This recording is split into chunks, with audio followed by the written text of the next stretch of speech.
For my independent reading book for quarter 4, I read the book Paper Girls by Brian K. Vaughan and drawn by Cliff Chiang.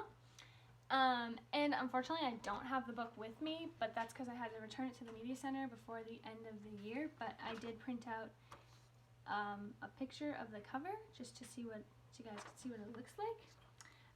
The reason I chose this book was because we did the graphic novel unit with Miss Woolworth right before we read Fahrenheit 451, and I kind of thought might as well do a graphic novel because I kind of learned a lot from that. So that's basically why I chose a graphic novel. But basically, the book is about is set in Stormy Stream, which is a fictional town right outside of Cleveland, Ohio, and it's about 4 paper girls, Mackenzie, AJ, Tiffany, and Erin, and just how they start out delivering papers. And basically the book starts the night after Halloween, the morning after Halloween, and the girls set out for their paper route. So Erin, the newest member of their group, has split apart from them to deliver her papers and comes upon like these strange teenage boys still dressed in their ghost costumes from the night before, and they start threatening her in a strange language, which is written in the story in a different language, which I didn't know. But so she gets scared, so the girls come and help her out, but their walkie-talkies are taken, so they have to go chase after the teenage boys, and they come upon this spaceship in a basement, a random basement, or what they think is a spaceship, but it turns out they end up figuring out that the teenage boys are from the future, and that spaceship is a time machine.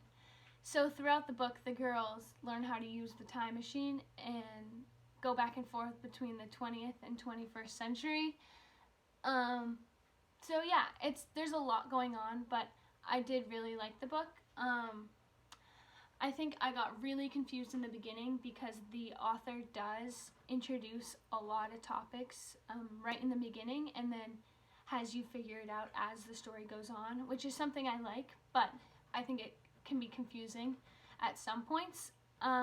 He also has the characters speaking in different languages from the future, which I mentioned earlier, but it did get a little confusing at some points, but you were able to put pieces together to kind of figure it out, which I liked.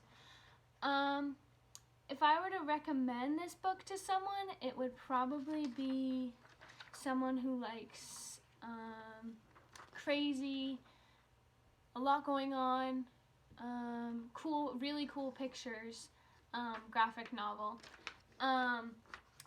And other books I recommend would probably be the 2nd, 3rd, 4th, 5th, and 6th book of the series, and the other book called Saga, who is by the same author and the same illustrator. For my visual, I brought a newspaper. I have a newspaper because they're paper girls. Fortunately, it has the Bruins loss on it, but you know, it's okay. It's still a newspaper. But overall, I really enjoyed the book. I think it was a cool, crazy, good book.